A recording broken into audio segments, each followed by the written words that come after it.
Yeah. I thought I'd write a rhyme about the people in my life in a way let you know who I am and do it through the mic. Cause God put me on this earth amongst people who have always got my back and are always at my side. 1980 was the year that I was born at National Women's Hospital in the city of Sales, Auckland, land of the long white cloud, Aotearoa. We weren't well off, but then again there's always someone poorer. Lisa was 16, Glenn was somewhat older, and that situation I don't think he ever really got over. Cause after 2 more kids, Dad up and left us. Or whether or not that was easy for him really isn't my call. What I do know is an eyefall. It's easy to feel abandoned, and how much more for Mum and the reins that she was handed. But still she carried us as a family throughout the years, and our joys far outweigh any amount of tears. Like Tony told the kids that they no need to be a pussy about it, so let's take some good advice and move right along. Cause now it's time to introduce you to the second oldest in the fam, and that's Sam, Samantha, Sammy, and if my mum's around it too.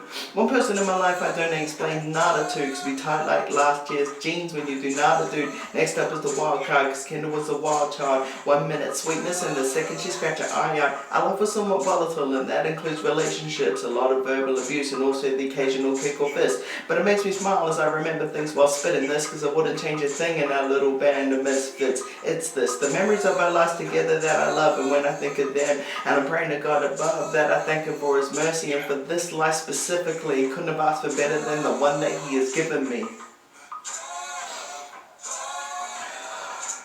So I've got a shirt on now. This makes it better, right? The kind of people to turn our backs on one another, because like it or not, they are my sisters and my mother, and regardless of how much we get on each other's nerves and want to smother each other with a pillow and a duvet cover, mother lover. Yeah, it gets hard to be around the same people all the time, but then when you're far apart, you want to go ahead and rewind back to a time when things were less complicated, knowing that a BF or a GF, and we laughed at being dated, we laughed at being sedated, and we laughed at toilet witches. Some of the dumb stuff we laughed at would have you thinking that we're idiots, horrendous, dress-up stars that didn't see the light of day, and I think we're all amazed I wasn't the one who turned out to be gay. Watching X-Men on a Saturday and Lady on the beach, Rescue Remedy replaced with whiskey cause the contents leak, days spent chilling on the streets, backyards and beach, school holidays at the museum, flicks and other treats. Sure, we saw some stuff I hope our future kids don't see, but how can you measure joy without knowing about misery? And that's something I think about when I think about the future and how I want to protect and provide for mine. It's stupid to think that your kids could never be completely untouched by the world that's around them, because it's full of messed up stuff. But I hope to at least do as a good job as my mum did. I'm a pain in the ass, but I could have been a worse kid.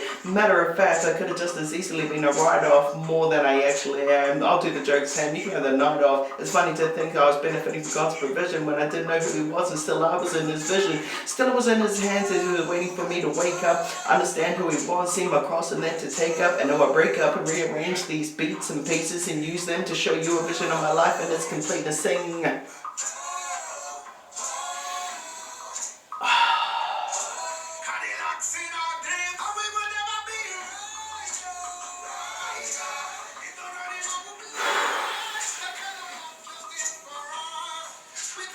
Got them bathroom bars.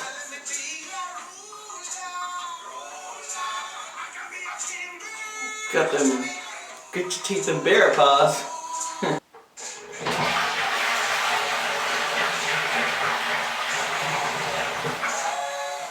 Now I know a lot of other people who helped me in my lifetime. No shortage of people to call on if I need a lifeline. Got more than a couple people if I need to phone a friend, and a certain few people who will be there to the very end. The Royale crew who put me up when I was down and out, and even before then when Mom threw up her hands and kicked me out. Uncle Cilla, Warren, Mike, and Alan showed me how to be a man. Anyone would be lucky to have one of these guys as a dad. Especially if you gave me some solid school advice, which was to tell the bullies I'm an islander and my bag of paper knife. Now I was always praying that eventually see the light, and Papa was just angry enough to make sure that you were doing right. And even then, every time we heard the sound of Mr. Whip, he had his hand in his wallet for cash to get us ice cream quickly.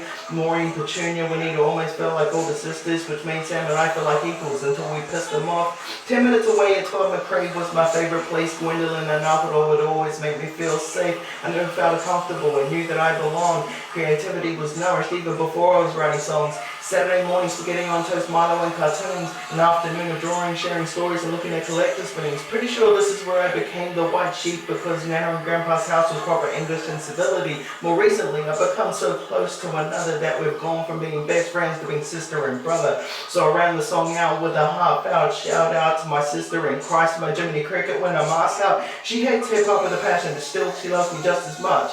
I know this when I play this, she'll do her best to button up, and that's because we're family, and just like the rest of them, she's sick of hearing my rhymes, still she's up there with the best of them, and your money.